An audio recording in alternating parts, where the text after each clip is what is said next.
Have you noticed that "I don't know what to believe anymore" has become a totally normal sentence? Not just about politics, the news, but about science, about studies, about what we're told the research says. And I've been hearing it a lot lately from friends, from smart people, people who want to do the right thing, but they feel like the guidance changes or the headlines overpromise, or one week something is proven and the next week it's not.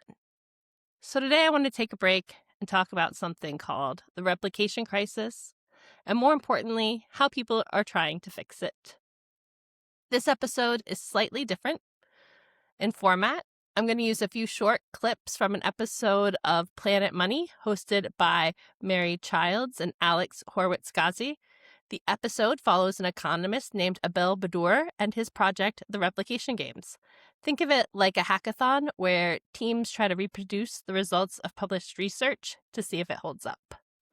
I'll play a clip, then I'll pause and unpack what it means, why it matters, and what I think we should do differently when we hear a new study shows.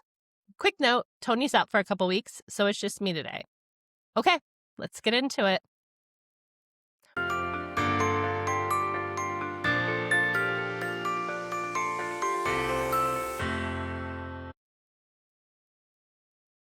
Welcome back to Therapy, Tech, and Takeout. I'm Jackie. My co-host Toni Tasheda is out for a couple weeks, and we'll be back together soon. Toni is our therapist, resident ethics nerd, and the person who usually keeps me from turning every topic into incentives and system design. So today you're getting incentives and system design. Our show sits at the intersection of technology and mental health, tech and mood, and what it means to be human in an always online world. And what's interesting is that replication is not just a science issue. It's a trust issue. It's a nervous system issue. It's a how do I make decision when the ground feels unstable issue. And if you felt that, you're not alone. What is the replication crisis?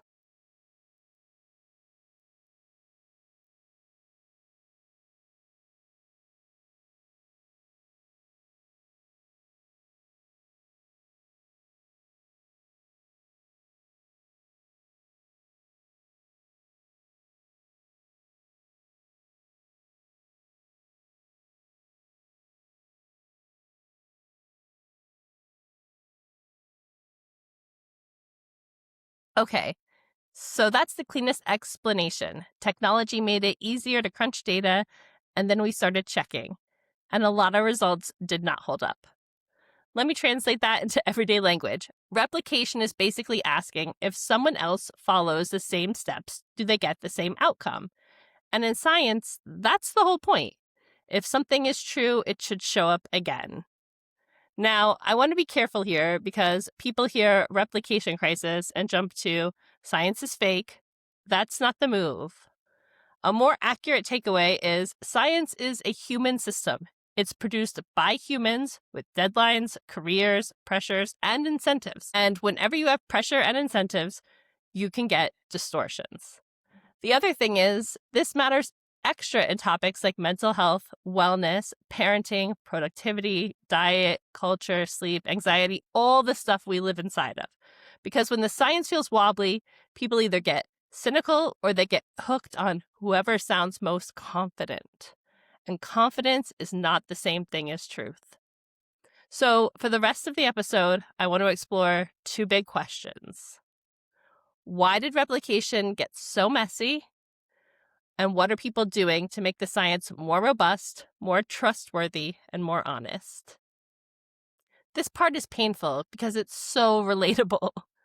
Not because most of us are trying to publish academic journals, but because all of us live in systems where we feel like we need the right outcome, the performance review outcome, the growth curve outcome, the look how successful I am outcome. And in research, a statistically significant result often functions like a gold star.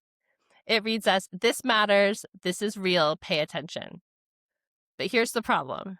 If the system rewards significance and novelty, you are going to get significance and novelty, whether or not the underlying truth is stable. This is where I'm going to connect it to tech for a second. In tech and media, we have engagement, the system that rewards what gets clicks, shares, outrage, or intense emotion. So feeds become optimized for intensity, not accuracy. In academic publishing, the system can reward novelty, not carefulness. It can reward a compelling narrative, not a robust one. And when those worlds collide, social media plus science plus journalism and human anxiety, we get a pipeline that turns early shaky findings into lifestyle commandments. So if you've ever felt whiplash from health advice or parenting advice or this one weird trick, you're not crazy. You're living inside a high-speed incentive machine. That moment right there is the nervous system of the whole story.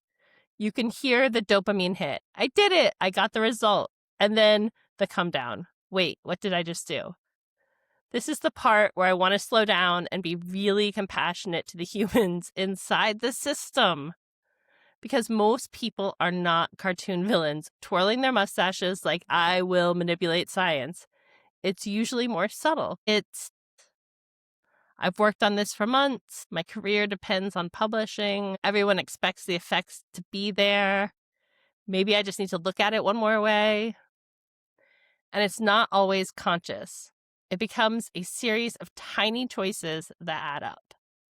This is also why trusting science as a slogan doesn't fully work anymore, because people are not reacting to the idea of science. They're reacting to the feeling that the system can pressure outcomes.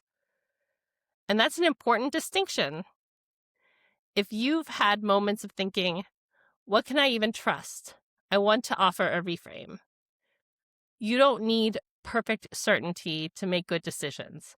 You need a better relationship with uncertainty. And one of the healthiest things we can do is start noticing the difference between a single study, a body of evidence, a consensus that has survived replication, and advice that is basically a meme wearing a lab coat.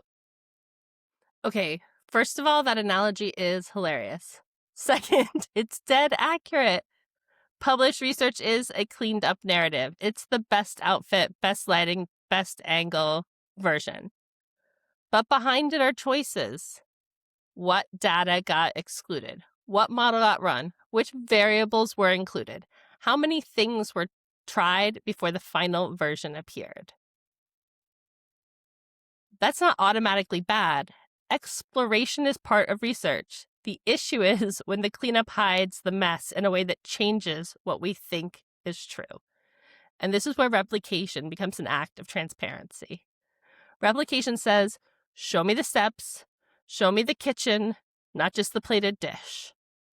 In tech terms, this is like reproducible builds, audits, version control, logging, monitoring, incident postmortems. You don't build reliable systems by insisting failures don't exist. You build reliability by expecting failure and designing for detection, correction, and learning. And that's what Abel Brodeur is trying to do with the replication games. Create norms, create monitoring, create that sense that someone might check so people build cleaner in the first place. That's such an important idea. People don't change behavior based on the severity of the punishment. They change based on the likelihood of being caught. That's true in tax compliance, that's true in cybersecurity, it's true in corporate governance. It's true on social media moderation, and it's true here. And if you zoom out, it explains why replication efforts matter, even if they don't uncover scandal. The goal is not to humiliate people. The goal is to make clean work the default. Now, let's bring this back to the everyday listener, because that's what we do on the show. Here's what I want you to take from this. Be skeptical of single study certainty. If a headline is screaming certainty, your brain should whisper, replication? Look for converging evidence. Multiple studies, different populations, different methods, same direction. That's where confidence should come from. Notice the incentives. Who benefits from this being true? What gets rewarded? Publications, clicks, sales, ideology? Let your nervous system have a role, but not the steering wheel. When the information feels unstable, anxiety looks for a savior, someone confident, someone absolute. Instead, aim for what's the best decision with the information I have today. And this last point matters a lot for mental health topics because we're so vulnerable to certainty when we're scared. If you've ever felt like you can't trust science, I don't think the answer is to abandon it. I think the answer is to understand it, to understand the process, the incentives, and the improvements people are making to strengthen it. Replication is not the enemy of science. It is part of science growing up. All right, that's my solo episode for this week. If you want the original reporting and the full story, go listen to Planet Money from NPR, hosted by Mary Childs and Alex Horowitz-Ghazi. The episode follows economist Abel Brodeur, the Replication Games, and the Institute for Replication. It's genuinely worth your time, and I highly recommend you subscribe to that podcast. If this topic hit something for you, send us a note. Tell us where you felt you can't trust anything showing up, especially in mental health and tech, because I think that's one of the defining emotional challenges of our generation. Toni will be back soon, and when she's back, I want to revisit this from the therapy lens, like what it does to us psychologically when reality feels negotiable. Until then, take care of yourselves, go get something to eat, and we'll see you back next week.